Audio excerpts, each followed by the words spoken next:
Welcome to this episode of the You Two Scare Me podcast. We're your hosts. I'm Andy. And I'm Felice. And we are recording together in Key West, Florida. So, how are you? What's been going on?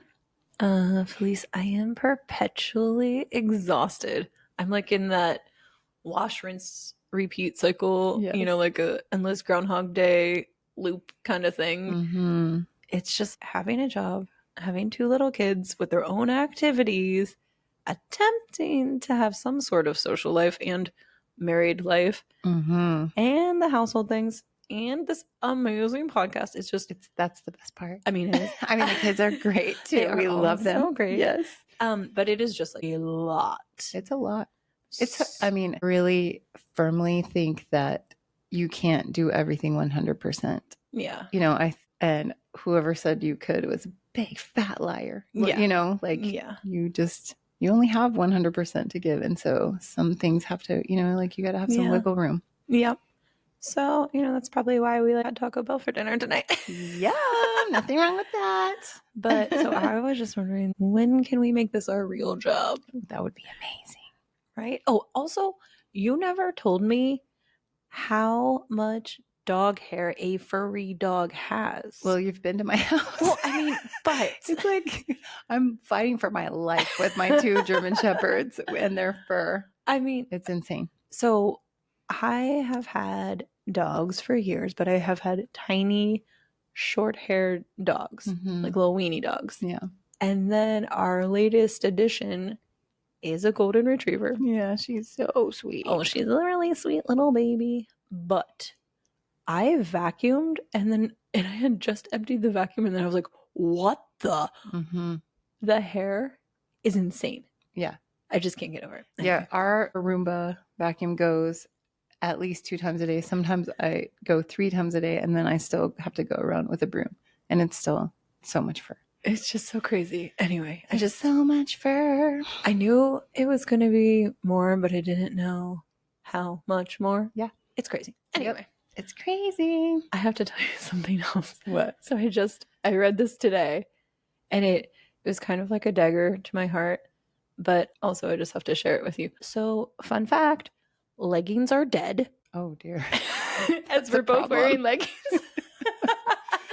Yeah, it's this whole thing that Gen Z has put the big X on leggings, and so sales have fallen dramatically. Oh, really? Yeah, they're down to like only 30% of consumers will buy leggings.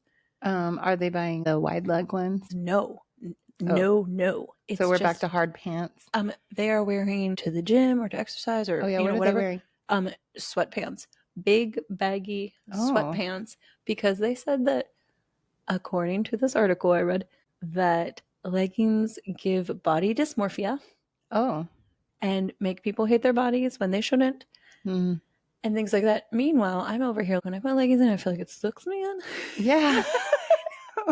So I just comfy too.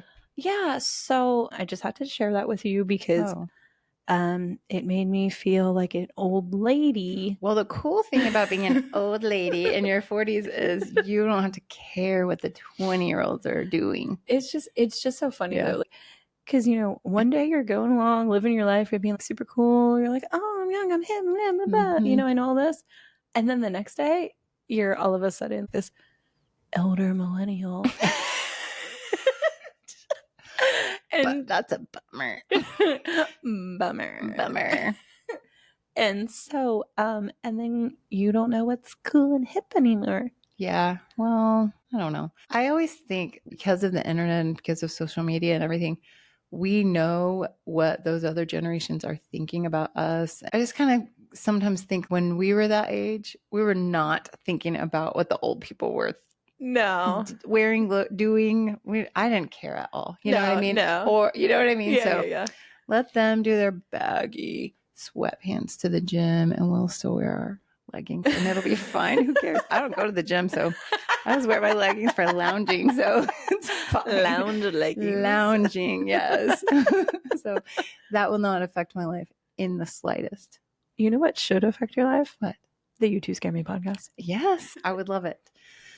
Yes. I feel like we're getting more and more listeners every week. So I think so too. Yeah, it's nice. We're getting a lot of nice support. So it's amazing. Sure. I just got a picture today from shout out Ian, who is one of our friends from back home in Pennsylvania. Oh. And he sent me a picture of the back of his vehicle and our sticker on the back. Oh, yay. And he was like, found the perfect spot. And so it's so funny because he's also a big Star Wars nerd. And so he has the Death Star big sticker on the back. Cool. And he put our sticker right where the, the little circle is on it. Yeah. Oh, that's cool. Yeah. Oh, I love that. So thanks, cool. Ian, for representing and listening. Yeah, that's awesome. Well, in case you are just joining us for the first time or you've forgotten, we are two spooky friends who love all the spooky stories. We love the ghosties, the ghoulies, the creatures, the cryptids. But we know we don't know much. But we do know enough to have a deep respect for the unknown and spooky forces around us. We also make sure to laugh along the way. We hope to bring you stories that make you wonder, get the goosebumps, look over your shoulder, and question everything you know. Everything. These are real-life true stories. From what we've heard and read. Dive into the shadows with us as we bring you haunting tales in this episode of the You Two Scare Me podcast. Shall we dive in?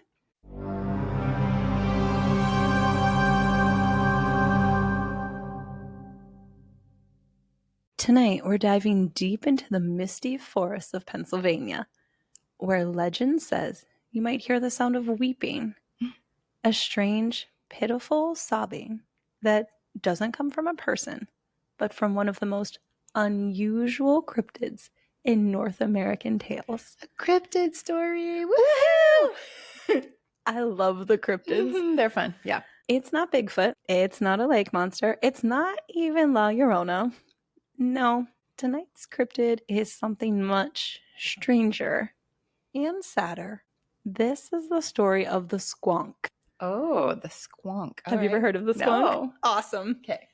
This is Pennsylvania's crying cryptid. It's said to be the most famous cryptid of Pennsylvania, but many outside of Pennsylvania haven't heard of it. But stories of the Squonk have endured for over a century, in tall tales, in books, and even in pop culture. So let's find out what the Squonk is. Okay.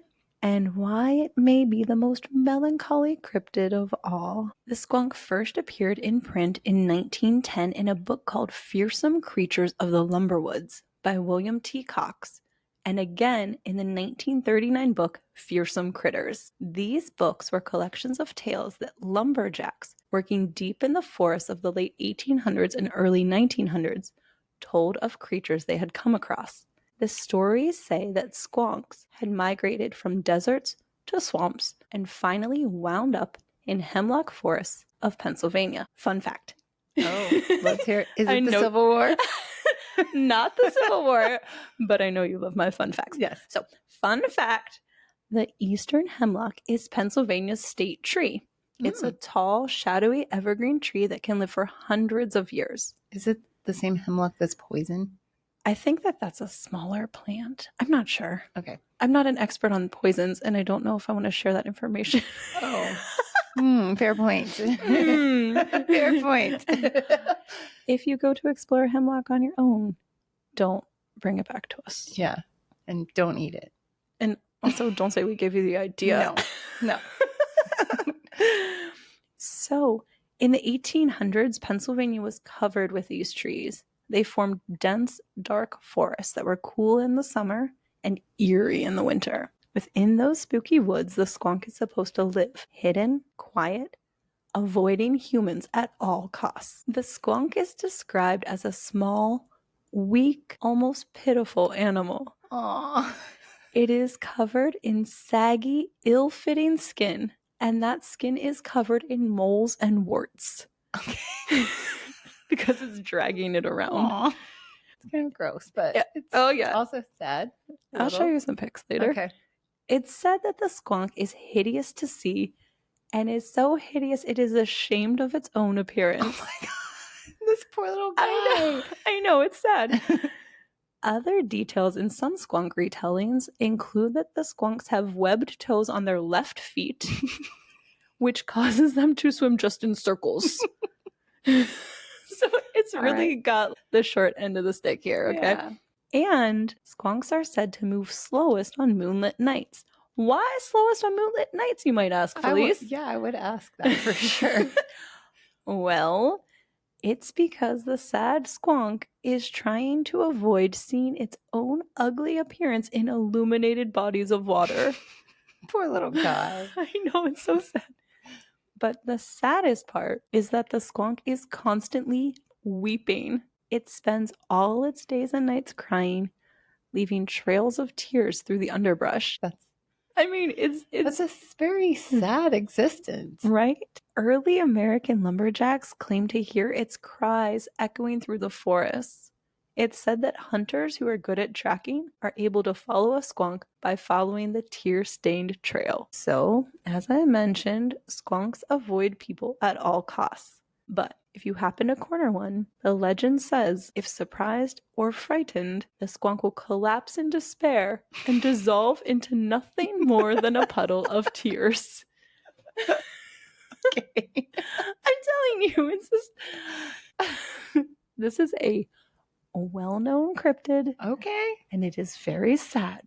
Okay. So, Cox's book, Fearsome Creatures of the Lumberwoods, includes a story which is said to be the only real recorded squonk sighting. According to him, a man named J.P. Wentling of Pennsylvania actually succeeded in capturing a squonk. Wentling, intrigued by stories of the squonk, set out on a frosty night with a plan to find one. He began mimicking the soft, mournful cries of the squonk. It said he lured one into a sack using salt, because they say, because squonks are always crying, they crave salt to replenish their tears. Okay. As Wentling began the journey home with his squonk in a sack, I knew you would like that one. Okay. Squonk in a sack. Mm-hmm. The sack suddenly grew lighter, and the sobbing ceased. Eventually, when he opened it, the creature was gone. All that remained inside was a puddle of water and bubbles. Oh. And so they say the implication was clear. The squonk had dissolved into its own sorrow. Aww. This is really pitiful. Yeah. I know this is a very different kind of cryptid. Yeah. But it's sad. It is sad. But also, what was that guy's name? Wentling. Wentling. He's JP Wentling. I went, I got my squonk, and alas, by the time I got home, it was empty and it was just water. So I can't show anyone. I mean, this is a recorded story, you know. Okay. So the story is sad. The squonk is a creature burdened by its own misery. So much so it cannot even survive being acknowledged. Aww. Some people question if the squonk is real. Really? Shocking. Not us. No. Not us. If you saw a squonk, you would probably cry yourself. If I saw one, I would, I'm sure. You won't find squonk tracks. You won't find squonk bones. And no one has ever produced anything resembling evidence of its existence because a squonk simply dissolves. But that doesn't mean it doesn't exist. All right. And that doesn't mean people don't believe in it. In 1976, the band Genesis released a song called Squonk. Did you? We have to put that on our playlist. Oh my gosh. Sassy, spooky songs for cryptids. Okay. Send us your hot takes. Yeah. We'll keep working on that one. We'll put a pin in that one. So, in 1976, the band Genesis released a song called Squonk on their album A Trick of the Tail. The lyrics describe the creature's weeping nature and its habit of dissolving into tears. Aww. Later, the progressive rock band Steely Dan referenced the squonk in their song, Any Major Dude Will Tell You. Do you know that song? No, I'm going to listen to it on the way home, though. Add it to the playlist. Yes. The squonk also appears in the Dungeon Crawler Carl series by Matt Dinniman in the 6th book, The Eye of the Bedlam Bride. You have to dig deep into the series. Well, in it, a squonk is featured as one of the hostile creatures encountered by the characters.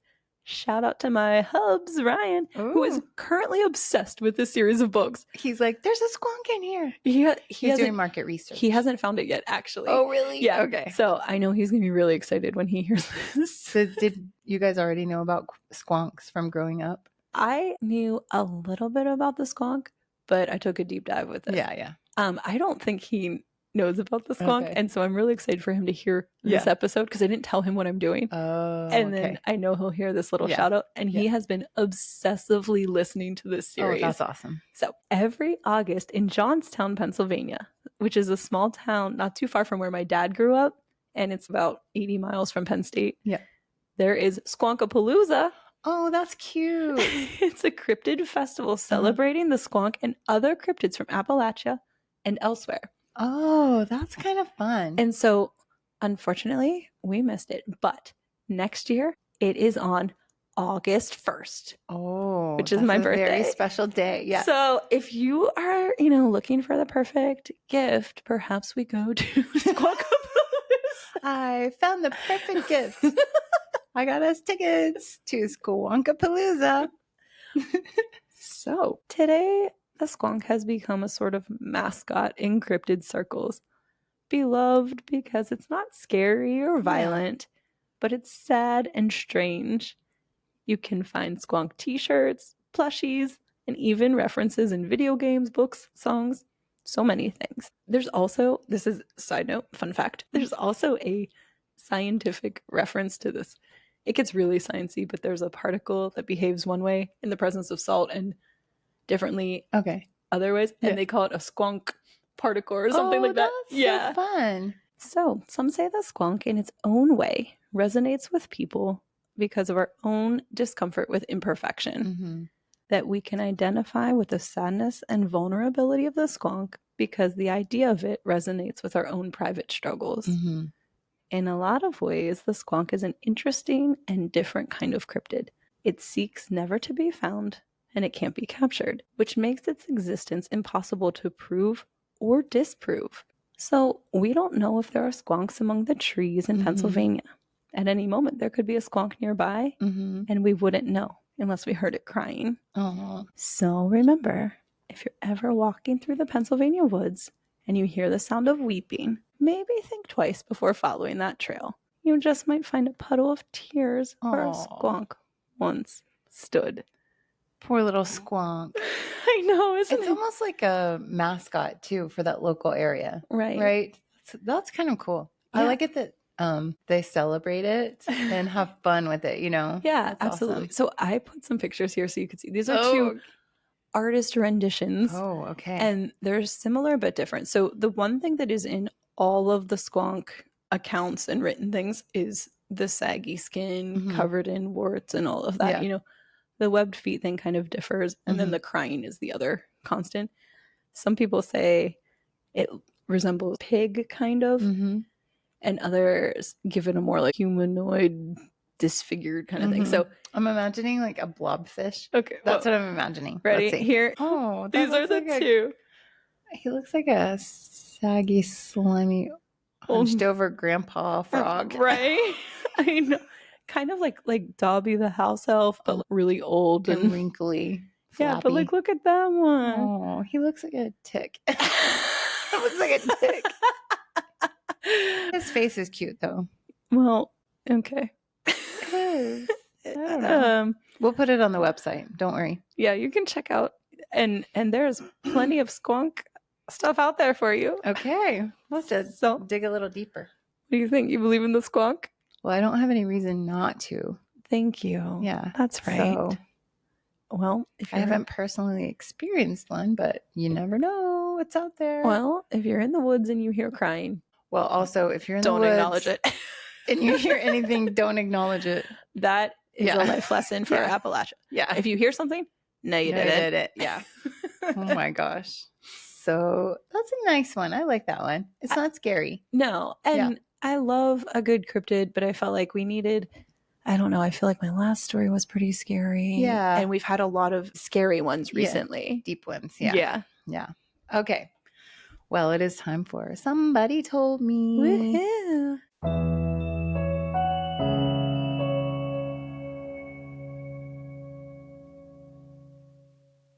I was at a pool party recently. Oh, the pool party again. Yes. Gosh. I'm going to be riding the high of the pool party for a while. Because it was nice to get some rays and just like float around. Rays for days. Yes. I got 2 stories from the pool party. Stop it. Yeah.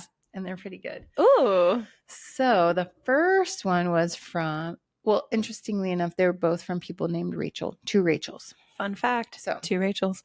The first one is from Rachel number 1. So this was the early 2000s, and Rachel lived in Alexandria, Virginia, and worked at Murphy's Irish Pub there. Oh my gosh, so familiar with all of this. Yeah, yes. Yeah. Okay, so there was a regular, and she worked there for a pretty long time. So there was a regular there named Mary, and she was an old lady, like almost 80 years old. Super, super tiny, super like a Spitfire. She would come in. Is she drinking whiskey? Not whiskey. Okay. She would come into the bar and she would bring her little fold up stadium seat and bungee cord it to the bar stool.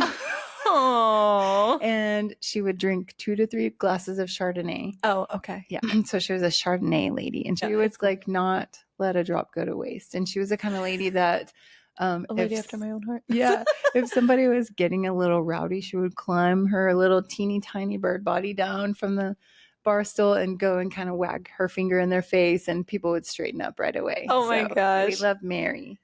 So anyway, so she was old though. So eventually she passed away. And after she passed, the staff had a wake for her because she was a regular, you know. Oh.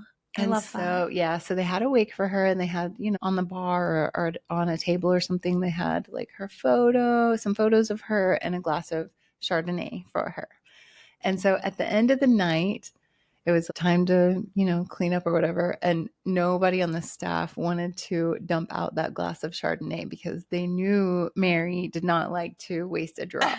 And so they were kind of like, nope, not me. I'm not doing it. No way, no, not me.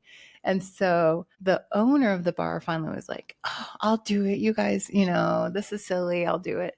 So he takes the glass of Chardonnay, and the moment he dumps it and it starts to go down the drain, they lost all power in the bar, and it went silent for like 10 to 15 seconds. Mm-hmm.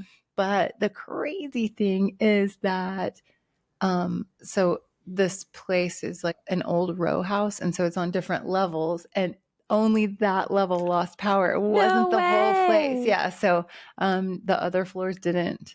They kept their lights on and everything. That's so weird. Yeah, isn't that so interesting? So I love it. Yeah. So it was kind of like they knew that Mary was there with them that night. She's like, what are you doing? Yeah. Oh my gosh. Isn't that crazy? I love that. Wow. So yes. Okay. So that was story number 1.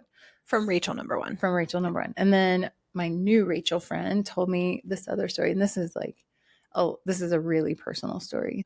When she was a kid, or when she was a teenager, she and her family were kind of estranged from her father. And so she hadn't spoken to him for 1.5 years. None of them had. He just, you know, wasn't in their lives or whatever. Well, one night at 4:30 in the morning, she woke up and she remembered having this really vivid dream, and which was so interesting because she usually didn't remember her dreams. And she said that in this dream, she was in some kind of transportation station, like maybe like a train station, but she didn't see what it was, but it was like definitely transportation. And it was very gray and bland and white. And then her dad was there with his suitcase, and he basically said to her, he apologized for not really being present for her. And he said, I have to go now. Then she woke up, and then that morning she left for work or wherever she had to leave for. But she had told her mom before she left that she had this dream. So she goes about her day as a teenager or whatever. She comes home that afternoon, and there were a bunch of cars at her house. And so she walked in, and her mom told her that her dad had passed at 4:30 that morning. Oh my gosh. And she was like, I know that this experience I had was real because I told my mom in the morning. And then we didn't find out until later that day. Oh, wow. I have chills. Yeah. Isn't that crazy? Wow. And so I asked her, did you feel closure because of that? Or how did that make you feel? And she said, honestly, it freaked me out. like they didn't have a great relationship at the time. Also, he didn't come to her other siblings. She had other siblings, and she was the only one that had this experience. Right. She said that for a long time she couldn't sleep, or she would wake up at that time of the morning. And so I think it kind of messed with her for a while, you know? Yeah. But, I'm guessing that he was just coming to find some peace with her. It's interesting because I have heard very similar stories to this, where people, obviously, like loved ones come to say goodbye. And then I think the hard part is, like you said, she had other siblings and he didn't come to them, right? Mm-hmm. But maybe, you only have, we don't know what happens, right? Mm-hmm. But maybe you only have enough energy for one, or maybe there's a reason it was her, because she would tell somebody about it, because she would believe, and the others wouldn't, or something like that. The other part that stands out to me is the sort of transportation station thing, because that is a very common sort of experience that people have with loved ones who are at a crossroads, right? Who are on their way to the other side. And I just feel like if all of these people all over the world are experiencing this type of thing, like there's something to it. Yeah. Wow. I agree. Yeah. Rachel, that is amazing. Yeah. Thank you for sharing that. And I know that, that was hard for you, but I think that is such an incredible experience. And also, in whatever sort of way, despite what may have happened, I think that, he was showing you in whatever way he could that he loved you. Yeah. And, did feel regret or remorse or whatever, for the way. He had to make some kind of amends. Yeah. Yeah. Wow. Yeah. So, so those are our somebody told me stories. Wow. Yeah. I loved that. Mm-hmm. It's also so interesting how when we go out into the world, people now have things to tell us everywhere we go. I think it's so cool and interesting. So, thank you for trusting us with those stories. Absolutely. Yeah. And I was just thinking about that recently too. Some of the stories that we've gotten from people are so deeply personal and emotional and bring up a lot of things. And so I think it's really special that people, one, share them with us, but then also are willing to let us share them with you. I love that. So keep sending those stories. Also, I am very into the whole dream exploration side of things, and, a lot of people say that when you're dreaming, you're accessing another realm and all this kind of stuff. My mom told me every time she dreams, she controls the dreams. Oh, and I'm like, interesting. Patty, what kind of magical go Patty woman are you here? I told her, I was like, you should dip into this a little. She's like, oh no. She's already so scared about like the ghosts in the house and this. Like, I know. I'm like that same way, Patty. Oh no, and I'm like, bring it on. Teach me your ways. Oh my gosh. That's pretty cool though. Wow. That's awesome. Well, thank you for that story, Rachel number 2. And Rachel number 1 too. And Rachel number 1. Yeah. And thank you to all of you for listening to this episode of the You Two Scare Me podcast. Listeners, you can help support us by telling your friends and family about our podcast. Tell your babysitter, your hairstylist, your boyfriend, your boyfriend's mom, your boyfriend's grandma, your dentist, maybe even your grandma's dentist. Maybe she has a great dentist. Every time I think of Dennis, and this is the most random thing, I always think about this story. What's his name that is Captain America? Chris Evans, yeah. His dad is a dentist, still is. Yeah. And somebody went to him and he was like, oh yeah, my son's in this movie. And they're like, oh cool. Like, thought he was an extra, and then was like, oh. Wow. And you're still in dentistry, huh? Yeah. I mean, you got to stay busy. That's true. You can also help us by rating and reviewing us on Apple Podcasts, Spotify, iHeart, Amazon, and wherever you get your podcasts. Also, come and check out our website. We have some sweet merch like shirts, stickers, and coffee mugs. Don't forget to follow us on social media. Find us on Instagram at you2scareme_podcast or on our Facebook page, You Two Scare Me. You can follow us on our TikTok account. Just search You Two Scare Me podcast. No spaces. TikTok is on fire. Remember to send us your own spooky, strange, or unusual stories, your dream stories, your cryptid stories. Ooh, fingers crossed for cryptids. Yeah. Or anything strange for our Somebody Told Me segment at you2scaremepodcast@gmail.com. That's YOUTWO, scare me podcast @gmail.com. Thanks for wandering through the shadows with us. Until next time, stay curious and beware what lurks beyond the light.